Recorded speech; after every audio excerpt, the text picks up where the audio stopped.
knows, when you commit to something on Facebook, who knows what that means. So, but thank you guys so much for coming.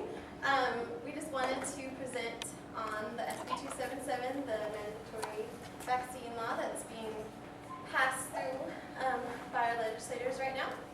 And the goal of this is not to make anyone feel bad about their choices or question their choices for their kids, but to empower you to continue to make those choices for your kids. So a lot of people in our group in the Empire Health Choice do vaccinate their children. Some don't, some vaccinate selectively. So the point of today is not really a lot about vaccination. It's more about where do we draw the line and say the state doesn't have the right to tell us what to do with our children. So we're going to get started. And because I am brilliant and forgot my notes, if you could just put all the points up here, Ash, so that I know that I'm using it. That'd be awesome. Okay. So yes, if you are opposing SB27, it does not necessarily mean that you oppose vaccines. Even if you do, either way, it's okay. And there's no judgment. I want to empower you to provide care for your children. Okay, so next slide, please. So first, I wanted, and you can go ahead and put all these up too. And Jamie is awesome. She is not currently practicing, but she's an attorney, so she's way more savvy on all this stuff than I am. There's also a video going around on the California Coalition for Health Choice page that talks about how this bill become law, but we are finding that when we're trying to talk to people if they've heard about this issue or what they've heard about this issue, some people are like, oh, well, it's not really important now because we'll vote on it, right? And this is actually, it's a Senate bill and it doesn't go to a popular vote. So we have no say. The elected officials that we've already given our votes to are making this decision. So Jane's just going to explain this process for a second and let you know where SB277 is right now. Okay, so SB277, that's Senate Bill 277, it was proposed in the Senate by two senators, Senator Pan and Senator Allen. And so once the bill is introduced in the Senate, then it immediately gets assigned to committees. SB277 was assigned to 3 committees. It was assigned to Health, Education, and Judiciary. And so it basically had to be passed by a majority of votes in each one of those committees. And it successfully did that. It successfully passed 7-2 in the Health Committee. It passed 6-2 in the Education Committee. And then it passed 5-2 in the Judiciary Committee. So it's done with the Senate. There was a House vote, at the end of the committee stage, it then goes to a floor vote in the Senate. And so the Senate floor, that means all of the senators, there are 40 in California, they all voted to pass it on to the next House. So, and that vote was 25-11. So 25 senators passed to move it along. And 11 senators voted to kill the bill. But anyway, so it moved on to the Assembly. So it's now in the Assembly. And it's waiting this exact same process where the Assembly Rules Committee will assign it to committees. So it will probably be assigned to 2 committees. We're hoping it will get assigned to Health and Education. Probably will not get assigned to 3 committees in the Assembly. So we'll have 2 opportunities to kill this bill in the Assembly. If it gets through both of those committees, it will go to the Assembly floor for a vote. And the same process. There are 80 Assembly members in California, so those 80 Assembly members will vote, to either pass it again or for it to die, basically. So it just needs a simple majority, which means they just need 41 votes in order to move it to the next stage. If they amend it in the Assembly, so if they add or take away parts of the bill, it will go back to the Senate. It will go back to the House of Initiation. And the Senate will decide whether or not they want to accept those amendments or not. Of course they will want to accept those amendments because they've already passed it.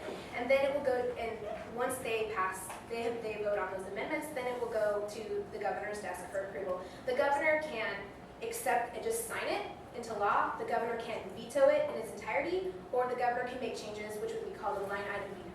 So there's still a lot of process for this bill to go through. However, we know that it's completely cleared the Senate, and it is now in the Assembly. So now we're devoting all of our energy to the Assembly because that's where it is. So is that helpful? Is there any questions about that process? Yeah. When does it plan to go to the Assembly, Okay, so it's in the Assembly, and they're going to, probably this coming week, it will be assigned to committees. Okay. And then, we don't know, it'll be assigned hearing dates. So it'll have a hearing date for the Health Committee and the Education Committee, hopefully both. Or if it's just one committee, it'll be assigned a hearing date. And that will be probably within weeks. It'll be fairly quickly.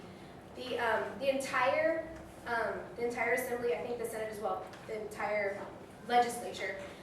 They recess in the month of July, so they will be dark in July, and so then they'll resume in August, and in August it basically has until September. This session ends in September, so this whole process has to be completed by September. So I don't know if that's helpful. It is, thank you.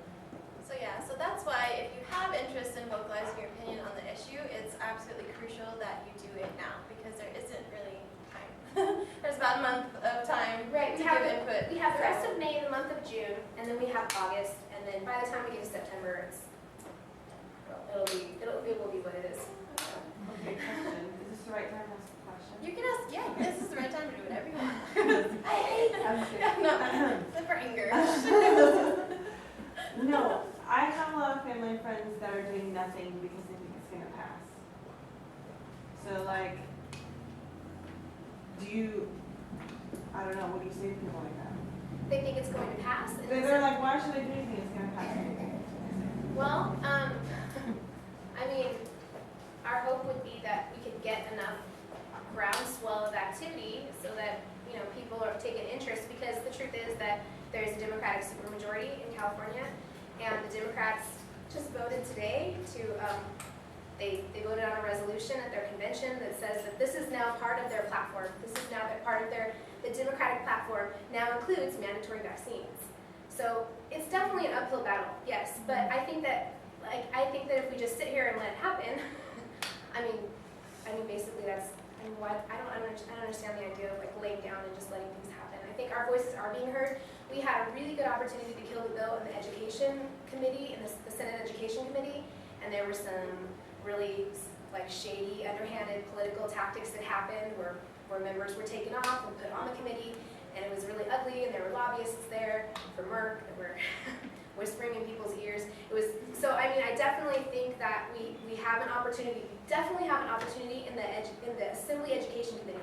There are only 7 members of that committee. 5 of them are Democrat, 2 of them are Republican. We really just need to convince 2 Democrats to vote against the bill, and we can kill this bill in the Assembly. So that's kind of where, I know we're jumping way ahead, but that's kind of where we're going to be focusing our attention, is on the Assembly Education Committee and those 5 Democrats, and really, really lobbying them to try and get 2 of those votes out. Because all we need is our Republicans to vote with us and 2 Democrats, and we can kill the vote in the Assembly. So I think it's possible, and so I think people shouldn't be super pessimistic about it. It's possible, but it's definitely going to take a lot of, it's just going to take people and energy and people that are devoting their time and their efforts to it. So. The hope that I had, when I heard from someone I spoke with, she had informed me that when the mandatory kindergarten bill came through, it went past everything. And then when Governor Brown got hold of it, he vetoed it because it was against parents' rights. Right. So, even so, all the way up till the end, there's still That's a true. voice. And Governor Brown has been an ally on this issue in the past. The existing law, which is AB 2109, you want to skip to that? Well, let's take a pause for a second in case some people aren't as familiar with what all SB277 is. I think the order is important.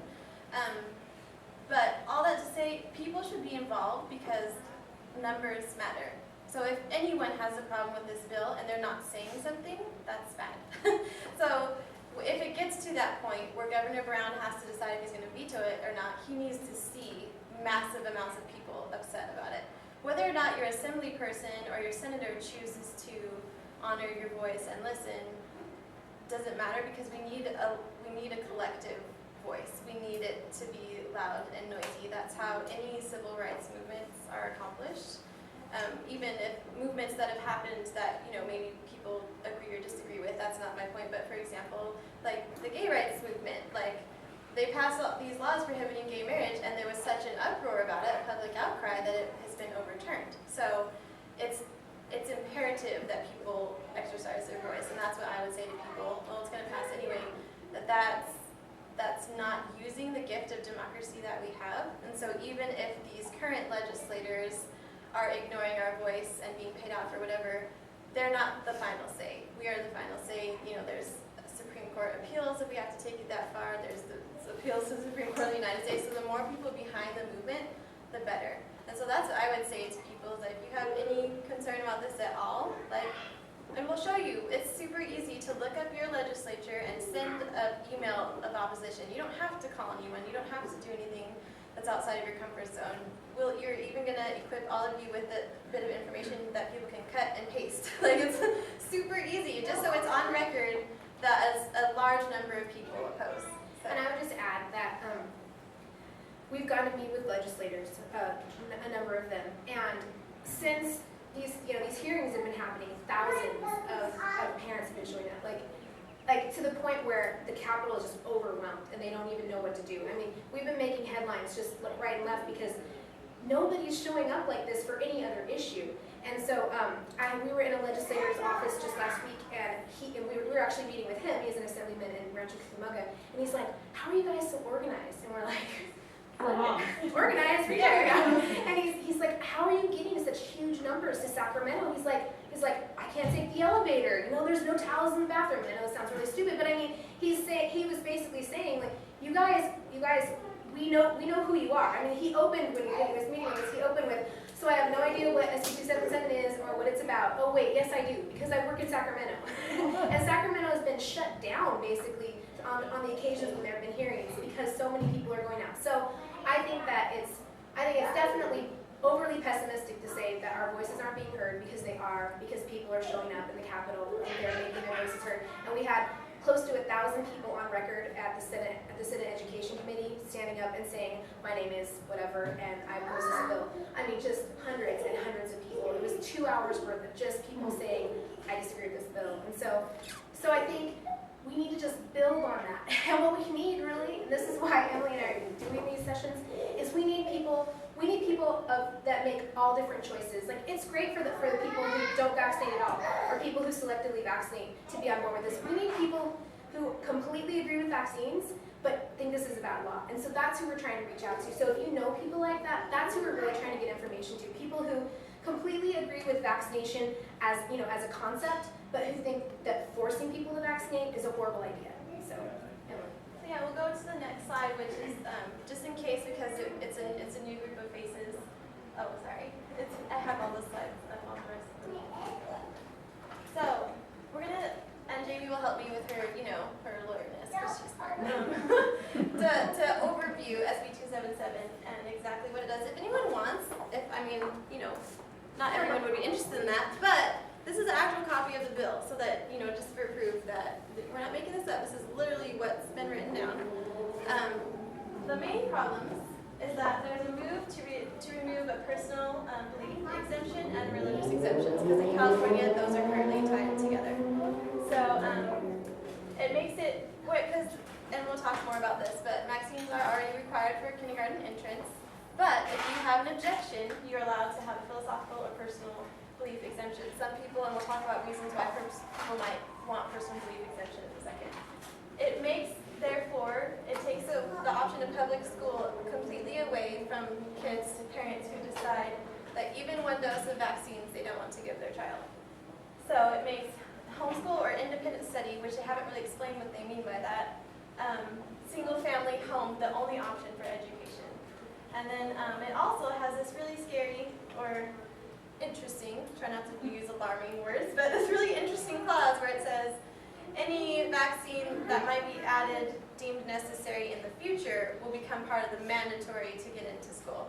And I think that's where, if you're fine, with these points, but then it gets to this one where it's any vaccine they decide upon in the future now becomes mandatory for school. I think that has people a little alarmed. There's about 300 vaccines that have already been They're in development. that are in development, that are to the point where they're about to be recommended in the CDC, Center for Disease Control schedule. And at any point, those could be added. And so we're already giving, what's the stat on it, how many doses? Well, I have that on the next well, slide. birth to 18 is 69 recommended doses of vaccines, but 49 mandated. So So we're already doing this large amount, and we're talking about the potential of adding up to 300 more. So if we could go to the next slide, and you can help me, where'd the AB 2109 go? Sorry, we didn't practice this part. Let's go back. No. It won't go backwards. Oh, there's an arrow button, sorry. You are not a trained slide professional. It's okay. Okay, so This is the current law, okay? Which, P.S., just a little tidbit to log away the same senator, who's the main author of this current bill, when he was assembly person, authored this bill. So he's very passionate about making everyone have vaccines. So do you want to explain what the current law is? So AB 2109, that's Assembly Bill 2109. It was during the 2012 Assembly session. So it was this actually passed into law in September of 2012, and it went into effect in January 1st, 2014. There was like a year lapse, I'm not exactly sure. So basically, AB 2109 set the current law, which says that, of course, like the 10 mandatory vaccines, you have to get them to go to kindergarten. However, if you have a personal belief, if you have some sort of a personal objection, personal belief that that conflicts with vaccination, then it requires you to fill out this form, which I might put up here. Take this form to your doctor, and your doctor basically has to counsel you and tell you the pros and cons of vaccination and the pros and cons of the vaccine preventable diseases. If you, at the end of that consultation, decide that you still want to not proceed with all of the vaccines, then your doctor signs this affidavit, which isn't as easy as it sounds. Your doctor signs this affidavit, and you take it to your school, and you file it with your school, and your school will admit you. So that's what the current process is right now. The current process requires a healthcare practitioner consultation for a personal belief exemption. It does not require it for a religious exemption. But this basically will be completely wiped away by the current law. There will no longer be a form, there will no longer be any exemptions, and there will no longer be a religious exemption. You will just, if you want to go to school, you'll just have to produce your immunization card. So that's like the change in law. This is the current law, and we're looking at this completely being wiped away. And the only way to get into any school setting, that's private school and public school. So, so it's basically any classroom setting. Like I said, they have made an exception, like a very small exception for independent study. But independent study hasn't been defined, so we're not even really sure what that means. We know that you can homeschool. We're not sure if you can use a charter I was school. gonna say, can we homeschool like we homeschool, or? It's unclear. It's very It's unclear. unclear because the senators writing this bill are very uneducated about any of those Education. They don't really alternative systems. They don't know really anything about understand them. what education is in California, and so right now it's just up in the air. I mean, it depends on who you talk to. It'll depend on what River Springs like attorneys tell them. At this point, it's unclear. So, but like we use the River Springs Charter. We use the Mosaic program where my kids go to school Monday, Wednesday, Friday. We homeschool Tuesday, Thursday. That program will be. You can't do that unless you're going to be fully vaccinated. Every single thing that they recommend. Right. Her kids will not be able to attend unless they're fully vaccinated. Jackson will be able to go. Yeah. One child can go. 1 out of 3 isn't bad. He's the smartest one. Just kidding. All right. Okay. Here we have the next slide, and I just want to. Well, that's what happened. Okay. They got out of order. Okay. So I just want to talk about. There's lots of different reasons that maybe people don't understand about why you would want a personal belief exemption. So I'm sorry if you all understand that, but I just think it's important to express this is a very nuanced thing, and it's not the mandatory vaccine schedule is one size fits all, and children are not one size fits all. So there's lots of reasons. So for some, and we're not going to spend very much time on vaccine risk because that's really not even the point. But there are risks of serious side effects with vaccination. Like there's just hundreds and thousands of people who have been injured. There's actually a national vaccine court where people have been compensated. So this is a proven fact that vaccines do in fact, in certain instances, cause injury. Just like any other biopharmaceutical product. Just like anything. People get injured by prescription medication every day. So it's just like that. So it's a fact of the matter. There are side effects, and some people look at the diseases and their potential side effects, and the vaccines and their potential side effects, and they decide that well, I had chickenpox when I was a kid. It wasn't so bad. I missed school for a week and stayed home and watched TV. It wasn't so bad. And that obviously is oversimplifying a very complex issue, but that, some might look at the potential complications of the chickenpox vaccination. You go, you know what, I'm going to take my bet on chickenpox. It's okay with me. So that's one reason.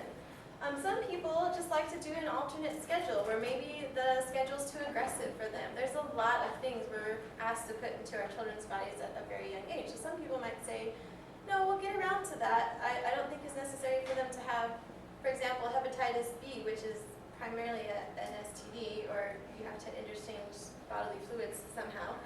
They might think, well, there's no reason for my infant to have this. It's not a take that one out or put it later on when their kids enter junior high or whatever. Some people have a religious or philosophical objection, and that would be mostly due to the process and the contents of vaccines.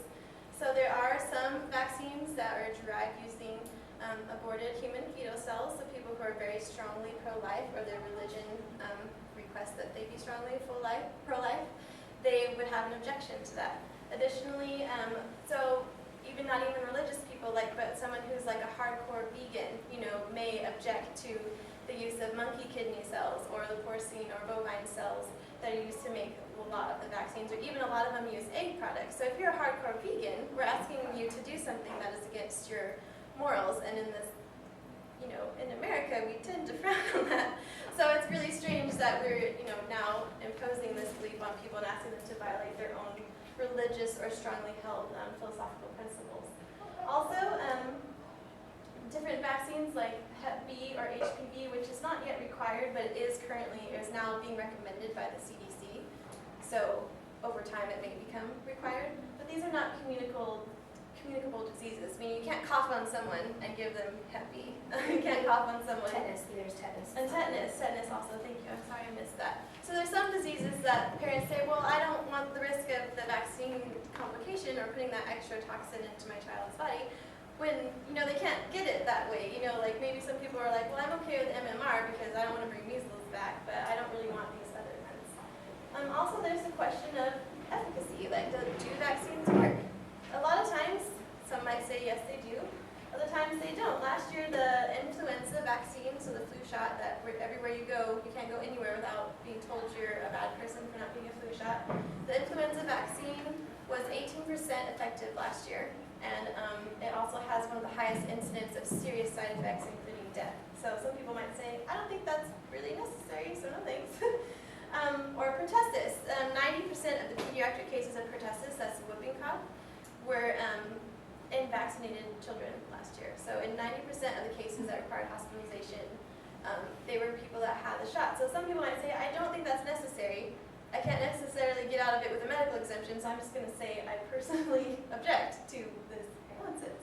So, and then also medical exemptions. Some people say, well, if someone really needs to not get a shot, can't the doctor, won't they get a medical exemption? And that's actually super difficult to obtain. We have friends in our group whose children who have had seizures as a direct result of being vaccinated, and their doctor will not give them a medical exemption. It's not a strong enough thing because it's not written in the CDC's pink book. So it's no big deal. Oh, it's just a seizure. You can totally continue being vaccinated. Seizures are not considered a severe adverse reaction. They're considered moderate. And so we have all these legislators standing up saying severe adverse reactions are rare, 1 in a million events. And they can say that because what they consider to be a severe event is basically permanent brain injury or death. So everything else, there's a lot of potential adverse reactions, encephalitis, seizures. That's an interference with Pretty brain serious. activity. Seizure serious. I would say if For my us, kid had a pretty serious. seizure, that's As a serious. parent, I would say if my kid had a seizure, I'm freaking out. That's severe.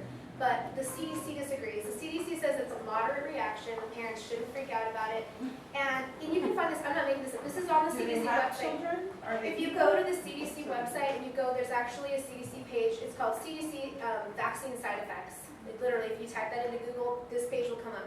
And it lists every single side effect and the chances. So it will tell you that 1 in 3,000 doses of MMR will result in a seizure, period. It will tell you that 1 in 1,250 doses of MMRV will result in a seizure. So, I don't know, why am I getting on this?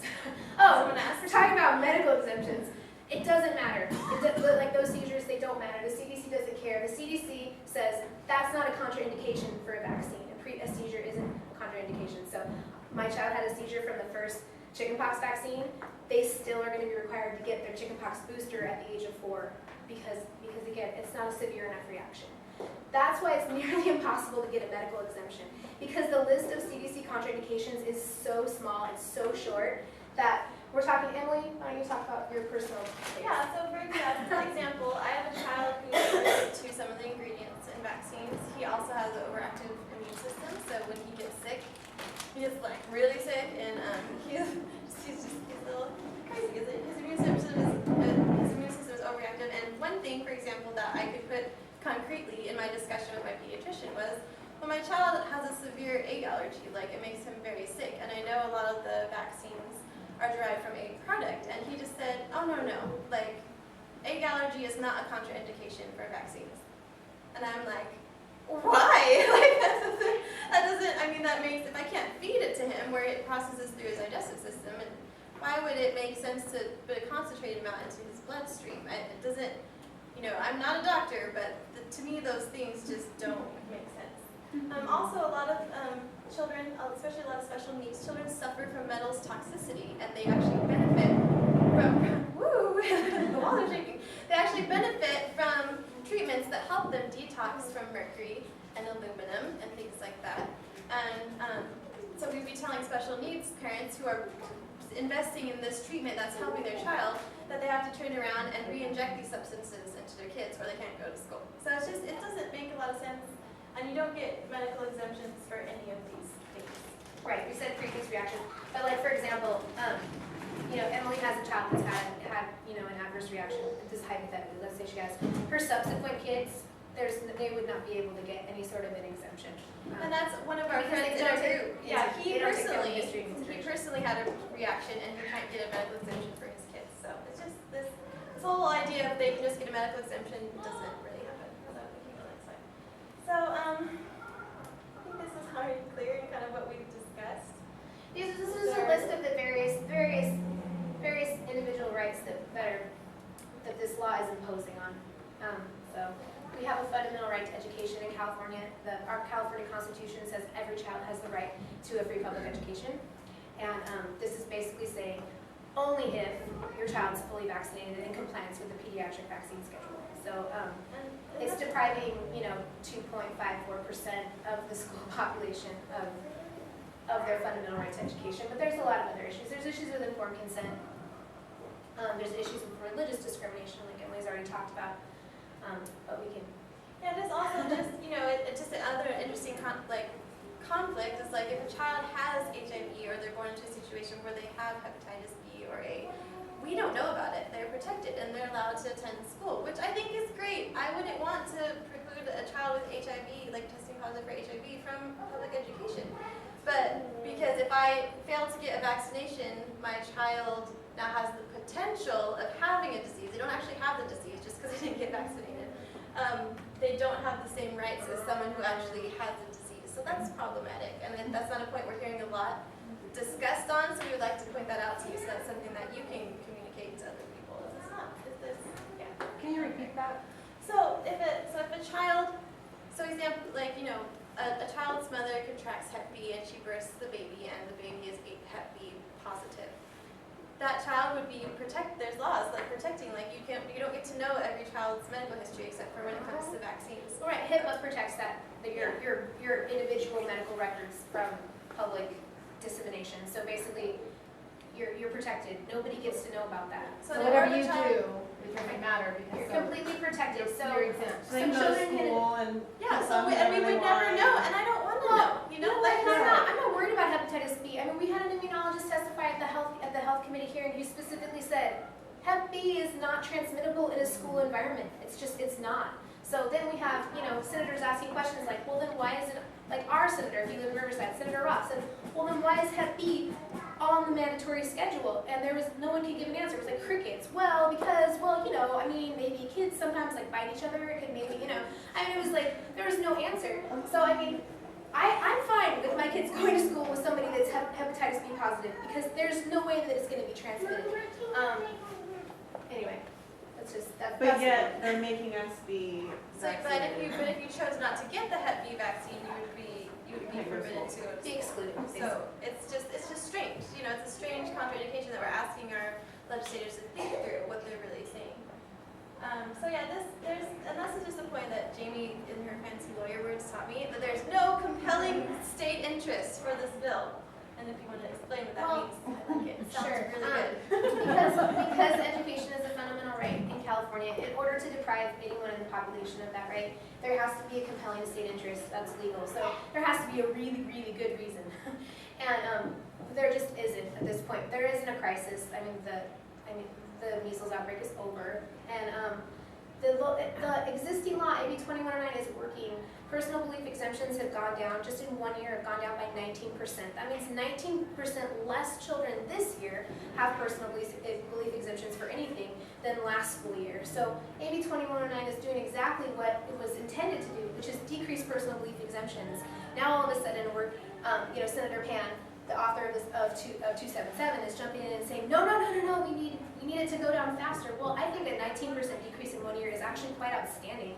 And besides that, every single individual vaccine, in this one school year, is up. So, I mean, our vaccine rates are high. Our vaccine rates are actually about 97%. About 97% of kindergartners in this school year are fully vaccinated. There is literally, I mean, that covers anybody's definition of herd immunity is covered by 97%. So there's really no crisis. The current law is working. So that's the point. There's really no way to show that there's a compelling state interest at this point for this particular law. Yeah, and there's one thing that they keep mentioning. So just when you're if you get engaged, if you're brave enough to engage in discussion on this issue, Crazy. people will say, oh, but there's these pockets of all these areas where all these hippie parents that don't vaccinate their kids. Okay. Well, first of all, I would like to explain a little bit about the personal belief exemption. I have one child who was given a Hep B vaccination at birth and has had no other vaccine since because he has not. I have another child who's had every single mandatory vaccine except I did not get his chickenpox booster upon entrance for kindergarten. The reason for that was because the chickenpox virus can shed, and I didn't want my younger child, who's already ill with all these issues, to catch chickenpox from the shot. So those two child, one that it has every single required shot except for one, and the one who's only had one, and I said no more, they go in the same category of exempt or unvaccinated. So when we're talking about this less than 3% of children statewide that have personal belief exemptions, we're talking about, we don't even know what that means. It could just mean that they opted out of Hep B or just that they opted out of chickenpox. It doesn't actually tell us anything about that individual. Right, because the California Department of Public Health doesn't collect data on individual vaccines. Basically, they just do a poll at kindergarten enrollment, and they keep track of who has a personal belief exemption. They don't look at the personal belief exemption and say, okay, this child has measles, but they don't have DTaP. They basically put all of those personal belief exemption kids in one category and consider them completely unvaccinated, which is false. And so the way that we keep track of data in California is very misleading, and it makes it look like there are these pockets of wholly unvaccinated kids. I mean, there's I forget which county. I think Nevada County, which is up in Northern California. They have Sierra County only has 28 kindergartners. I'm talking about Nevada County has 21% personal belief exemptions for kindergartners, and you think, oh my gosh, 21% of those kids. Well, first of all, it's a super small county. I mean, it could literally be like 6 kindergartners, and that equals 21% because it's a small rural county. Second of all, we don't know if those kids, what vaccines they've had. They could have every single vaccine except for hepatitis B, and in that case, that community isn't vulnerable to anything because that's not a communicable disease. So when people start talking about these pockets, these vulnerable pockets, the data is skewed. And there really just isn't any hard data to support that theory, but that theory is basically winning the day through every single committee hearing. Everybody's talking about these pockets. I go into a legislator's office and they say, what about the pockets? And I have to explain this to them, and they do understand, but again, it's just a matter, I mean, I can't go to everybody's office. Why not? She's trying. Okay, she's been to the lab. We can do the next slide now. Yeah, sorry, we'll wrap that. Yeah, we talked about these because you guys already asked questions about these. One of the biggest concerns, though, is just like our special needs kids. A lot of parents are really searching and really hurting with what to do with their kids. Occasionally, not all, but some children develop special needs after vaccination. And so asking parents to go through this or saying you have to figure out what to do with them at home, it would be an atrocity. Like our special needs kids have like actual legal contracts that allow them to be in a specialized school setting that meets their needs. And to ask a parent to accommodate that at home, it's egregious. It's terrible. And it's impossible. And some parents are just would not be able to do that. Like there's this whole fields of specialization in these areas for these parents to do that. So That may be another point that you could bring up to people is what about special needs kids? Like, how is that fair to their families to make them either take this choice that they're against for their child's health, because no one works harder for their children's health than special needs parents. They're insane and awesome. So asking them to do this is just wrong. So, okay. I think there was a slide that got missed somewhere, but that's okay. It's fine. So, we wanted to just say that SB277 is not an isolated bill. There's currently another bill, SB792, which will mandate all healthcare daycare workers. It will make vaccination in accordance with the adult vaccine schedule mandatory. So that's every daycare worker, every in-home daycare, every preschool. Every single person that actually works directly with children is going to have to be vaccinated in accordance with the adult schedule. And they actually impose criminal penalties on employers. So if a preschool employs a teacher that isn't fully vaccinated, that preschool would be subject to criminal penalties as a result. This is like super penalizing. It is so extreme. But this is the direction that the law is going. There's also a national bill. I was just telling my friend at the beginning here. There's a national bill that will require vaccination nationwide, and not in accordance with California's mandated schedule, but in accordance with the CDC's recommended schedule. So that will include even more. That will include rotavirus when you're a baby. That will include HPV, it will include flu, it will include all the vaccines that we in California haven't actually put on our schedule yet. So basically, there's incentives, like financial incentives, as you can imagine, federal grants that will only be given to states that actually that impose mandatory vaccine laws in accordance with the CDC's recommended schedule. So our point is that SB277 is just like the tip of the iceberg. This is just small in comparison with what is actually going on at a national level. Preschool teachers are being targeted now. It's going to be teachers next, I guarantee it. It will be teachers, and every teacher will need to be fully revaccinated in order to be in the classroom with students. Including the 18% effective / not effective flu shot more than once a year, which is also still full of the myasol mercury-based preservative. This probably is not pertinent, but there is something that they can do to check your antibody levels. Yes. They can take a titer test. That's true. Right. It Rather than just Natural saying- immunity currently does not give you a Right. medical exemption, so I don't know that would even. Right, it doesn't matter. I know, but what I'm saying is if you have an immunity to something, why would you need to get a vaccine? If you've already been vaccinated, you don't need the booster. Right, Mama. But anyway, I'm just saying, No. go for it. Because the mandatory vaccines. I know. What do you mean? That's But exactly- because. And it makes sense Yes. that, if they really want to do it right, Right.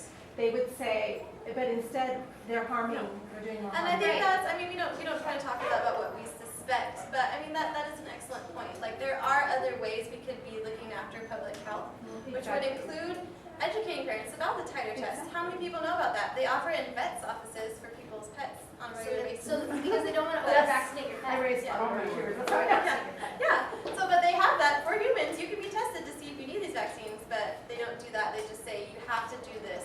So that's an excellent point to bring up in these discussions. Why aren't we actually showing that we have genuine concern for public health? Because all of us, we aspire to support public health. Right. And if we disagree that is this exact mandatory vaccine schedule, that should be allowed. Because, Right, and that was something that we just skimmed over in that one section about reasons why people would need a personal leave exemption. Natural immunity is actually on the list. If your child has natural immunity to a disease because they've contracted measles and now they have lifelong natural immunity to the disease, it doesn't matter. They're still going to need a personal belief exemption to go to school, even if they have that natural immunity. They're either going to have to get the MMR that they don't need, or they're going to have to get a personal belief exemption. That's why there are so many personal belief exemptions. I mean, not even that it's that many, but that's why there's 2.5% of kindergartners that have personal belief exemptions, because they require them for silly things like natural immunity. Can you explain going into kindergarten, going into 7th grade? Are they going to?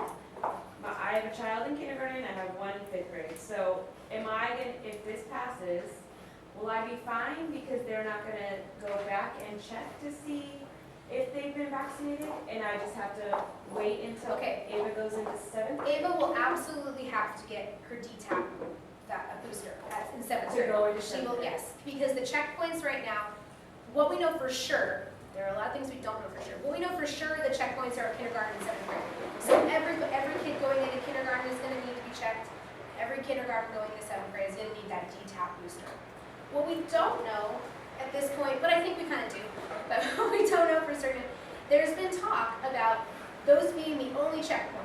So if you're admitted to school, like Memphis is in kindergarten now, so next year he'll be in 1st grade. There's no check in 1st grade. There's been talk about those kids being, they're calling it grandfathered into the system, which means since there's no checkpoint between kindergarten and 6th grade, those kids can continue in their program and they won't have to show evidence, they won't have to produce any, they won't have to get, there's no exemptions, they won't have to produce evidence of immunization.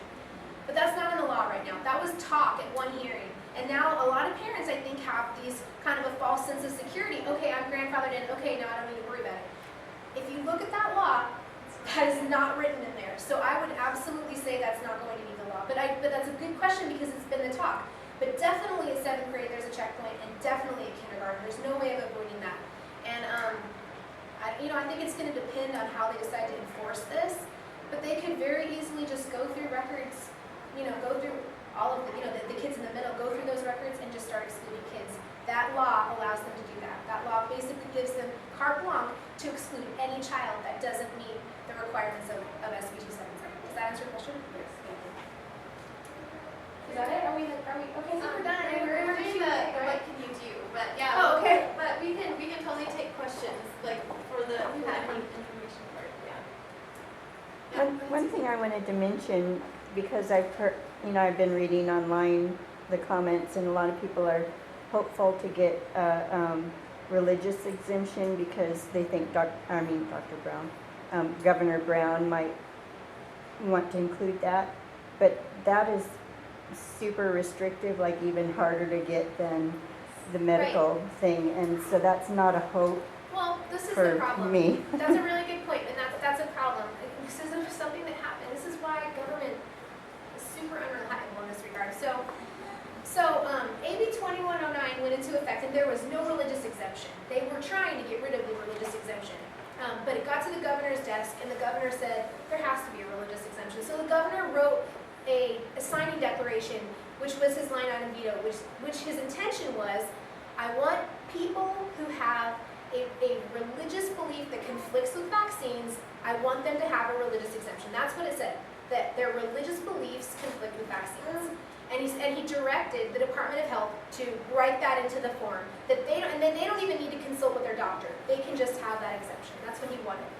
So, you don't have to go back, but on that slide that we showed on the form, what got written on that form as the religious exemption was completely different from what Governor Brown had directed. It said, if your religious beliefs preclude you from consulting with a healthcare practitioner, that is completely, two completely different things.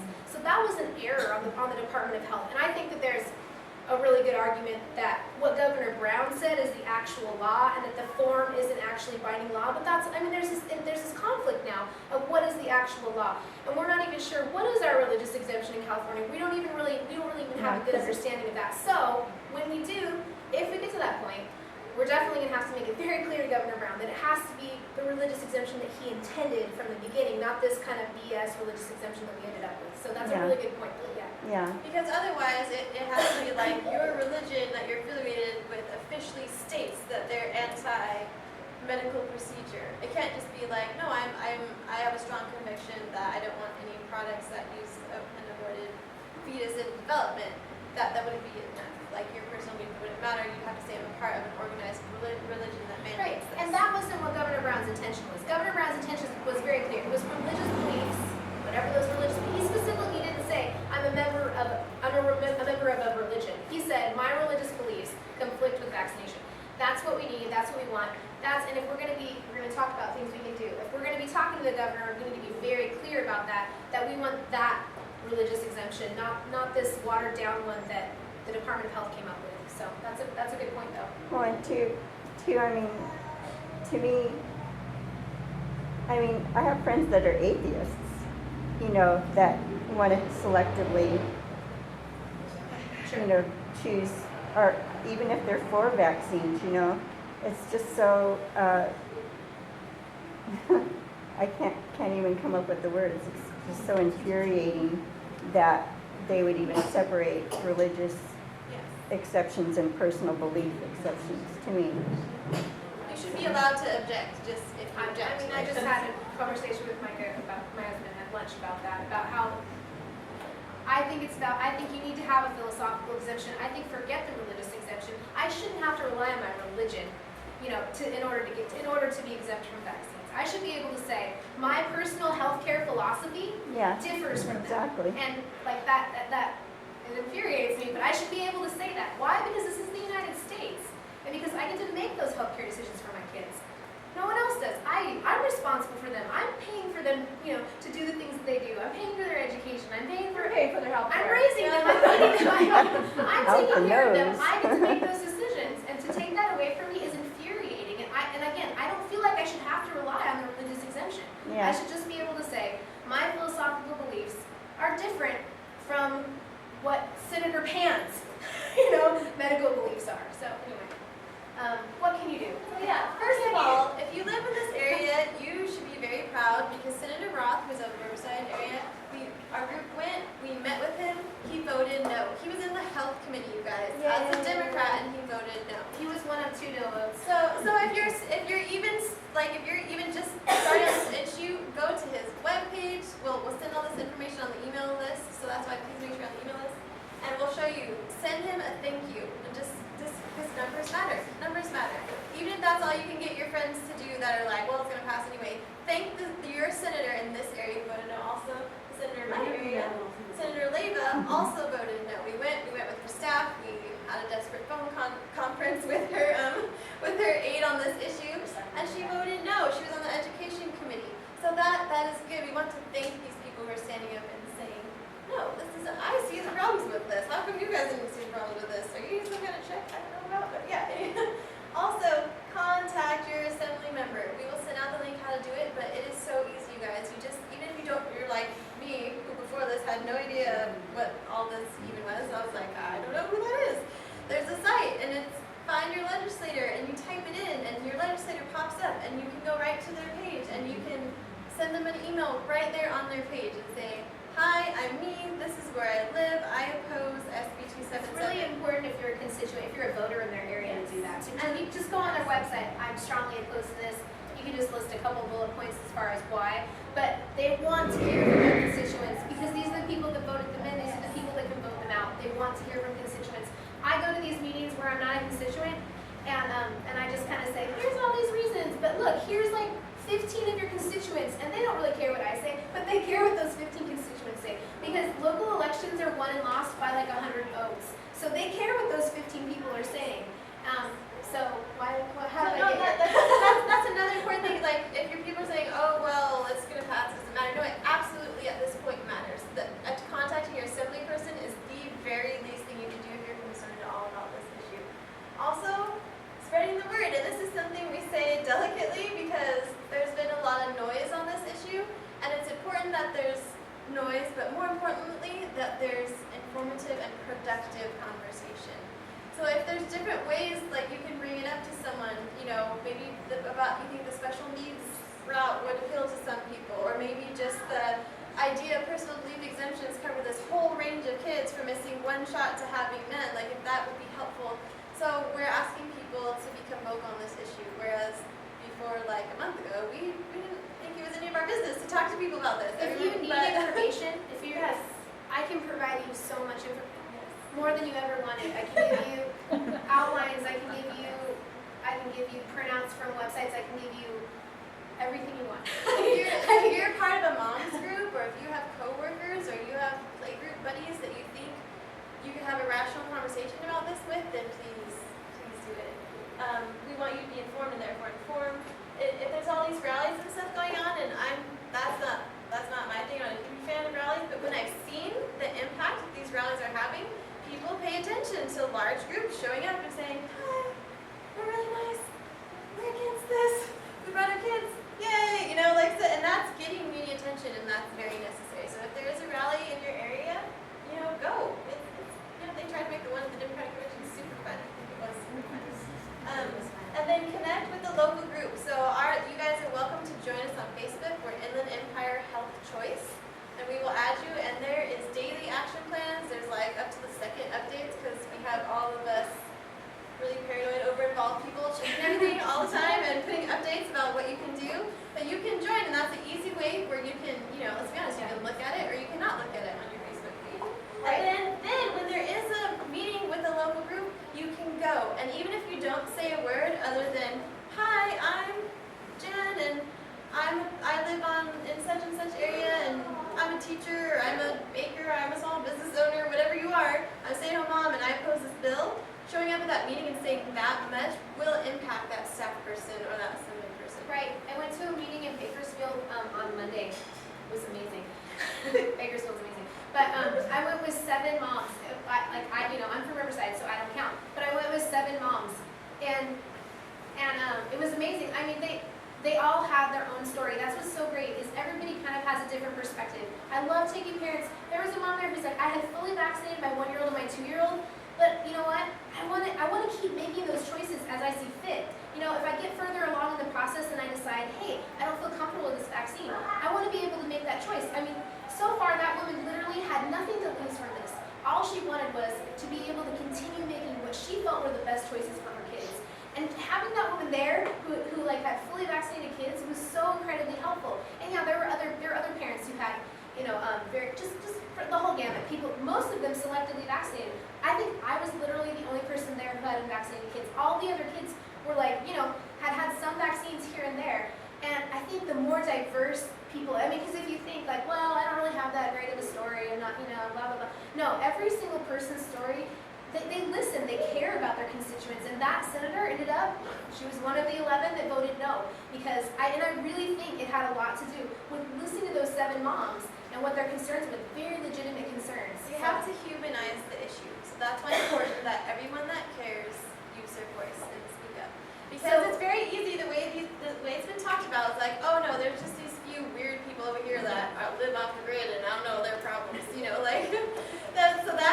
but it's like, no, the people that oppose this bill are diverse as the population of California is, okay? And so it's very important that everyone use their voice. Right, and I was just going to say, on our site, our Facebook page, Inland Empire Health Choice, we post events for every single meeting. So we have 9 assembly members in our area that we're scheduling meetings with, and so there's just constant opportunities to do that. We even have been doing rallies at various legislators' offices, literally 40 moms and their kids, mostly moms, showing up with signs at their legislator's office, and it's had an impact. I mean, we actually made that senator's Facebook page, and then we actually made Dr. Bob Sears little daily thing. He's like, look at these parents in Temecula. It was actually Marietta, but look at these parents in Temecula. Look what they're doing, So I mean, there's a lot of ways that you can get involved in events that you can go to. The face-to-faces are the most important, though. It sounds really intimidating, but it's actually not. It's not, and it's really easy because when you go there, because people have fear on this issue, right? We don't keep everyone vaccinated, we're all going to die of the measles, okay? I thought we had put a slide about the measles outbreak, but it's okay. But, so the actual facts of the measles outbreak are that there was 136 in California. cases, and 24 of them were school-age children. So there's all this fear of, oh my gosh, there was a measles outbreak. There wasn't a single case of measles in one single school in all of California. Not one single case of measles actually made it to a school. So here we are, we're imposing this law to make all of our school-age kids fully vaccinated when there was never any crisis in any single school in all of California. So, I mean... And that's not from some, crazy whacked out website. That's actually looking at the facts from the California Department of Public Health. You can find that on the Department of Health's website under their measles surveillance. Measles surveillance, the outbreak was declared over on April 17th, because there haven't been any new cases in 42 days. So when we go to these offices and we present the facts, it makes it really hard to difficult with. And I think that when everyone's just reacting in fear, whether it's fear of being vaccinated or fear of the unvaccinated, we just have to squash fear with truth, with these facts. So we want to empower each of you to be able to do that. So is there any other questions? Yeah, that's all we have. Sorry, went a little long. You guys